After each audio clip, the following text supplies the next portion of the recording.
gang of cravers. Yep, this is next up on the menu. This big deer shoulder. We're gonna smoke this sucker like a brisket or either some pulled pork on that grill. All right, the only thing I put on here was some cheap steak sauce. I got a lot of that membrane off. That's just a little fat. You see, I want that to stay on the outside. And I'm just gonna coat this sucker down with this adobo season. That's all I'm gonna put on there. Keep it nice and simple. Some of you like for everything to be totally transparent, so I wanna honor that. I'm using this raw oak all natural briquettes and using some mesquite wood. No, I'm not using lighter fluid. I'm about to put it over there in that basket and light it up with some tumbleweed. Let's get it. Let's go. Got that bad boy going. Now let's go in here and get this shoulder. All right, we had that bad bitty marinating all night long. We're going to get ready and go throw it on the grill. I cut it in half and put the two sections on each side so it'll fit inside this pan and it'll fit on the grill. Let's get it. Let's go. Got this charcoal going. And yes, I cleaned my grates. See how pretty they are. Got some of this onion that I froze up. That was mixed in with other stuff. Just the scraps. Make it taste really good. Then I'm gonna throw some mesquite wood in here. I'm not using cherry or either pecan this time. I'm gonna actually use some mesquite. Let's get it. All right, I'm just using mesquite wood chips. Got those in there. I'm about to close this down before it catches fire. And I'll pick you back up once I have the meat on. Got up early to get this smoke rolling. It's almost about to reach 250. Yes, sir. Those two deer shoulders. Been marinating all night. When I show you this little secret of mine, everybody doesn't do everything the same way. I'm just showing you my way. Your way is always going to be the right way. But after that thing's been smoking for a while, I like to stick it right over that fire and let it sear for a while. Right over the hot coals. And let it sear for a while on this side. I like to get it to the point to where it's nice and brown, almost like it's been scorched just a little bit, but not scorched, if that makes sense. It's going to sear the outside of it right before I wrap it.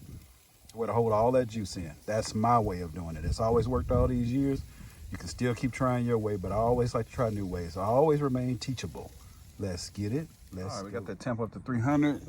It's been an hour and a half, and I'm ready to go ahead and wrap this because I don't want any more smoke getting into it.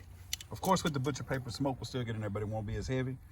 Ready for it to start getting tender now. As you can see, it's starting to pull off the bone a little bit. So we want to keep that juicy because it's straight lean. You can pour some beef broth over in there with this or put some beef tallow or something in there, but I marinated it already and it's gonna be good. All right, so we got one wrap. Now let's wrap the other one. That smoke is coming up, baby. What we're looking like before we wrap it up inside the butcher paper, you can add some brown sugar in there, red pepper, whatever you want to, barbecue sauce, whatever you want to, but this sucker is still juicy. So I'm gonna wrap it just like it is because I don't want it real salty or anything like that. We're gonna chop it up and make barbecue sandwiches afterwards. All right, now that I got them wrapped, I went ahead and closed the vents off just a little bit so that that temperature can go on up. It's at 400 now, so maybe like 425. Cooking about like it's in an oven now. That way the process will be a little quicker. What you want to do is smoke a deer shoulder, but it looked like there's about to be a tornado out here, but you can't argue and fight with God. Look at that.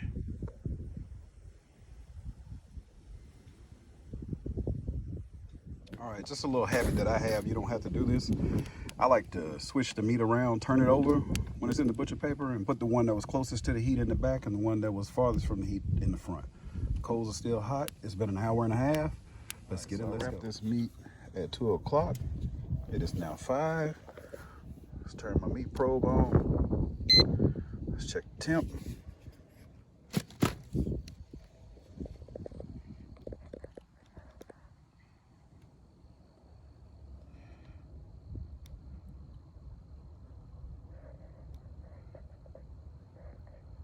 Checking the second one.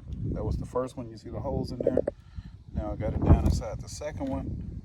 It's at 160. It should be at like 180 to 224, 225, something like that. I'm gonna let it stay out here another hour. So it's been out here 3 hours after I wrapped it. Total time of like 5 hours. So we're gonna give it one more hour and let it get up to temp. And then we're gonna come out and take it out and put it inside this little cheap cooler. Let's get it. What I normally do is put it in here inside the gas grill. And I'll crank that sucker up and let it get about 600 degrees in here and I'll offset it. Just had a fire on one side and I put these other grates in there to make it hotter. So I got the meat over here to one side and we're gonna close this up and let it peg all the way out with the heat. There's no fire under this butcher paper. It's just on one side. Let's get it. Let's see what we got going here. I like to feel it. Oh yeah, it's hot.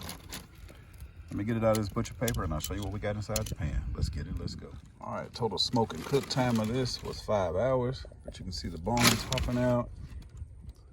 And I didn't want to cook this to where it's falling off the bone and you shake it and it falls off because I don't want it shredded. I want to be able to slice it and chop it into chunks for when I make my sandwiches. But if you want it to fall off the bone and be shredded and stringy, then do it like 6 hours with it wrapped.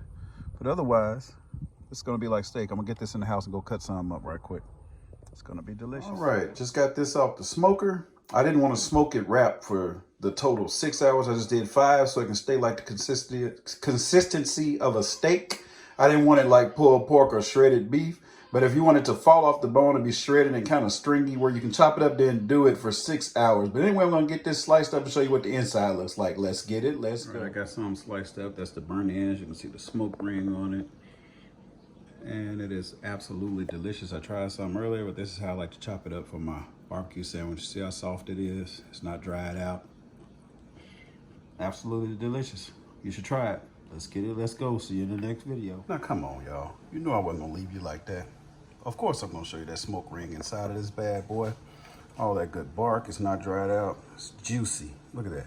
I'm going to take a spoon and show you. Look at all that juice. See how juicy and soft and tender that is? I think old Cravens for Carlos knows what he's doing. Anyway, I'll see you in the next video. I love all of you and thanks for watching. Let's get it. Let's go. For those of you that don't like well done, here you are. And I got one that I did for well done.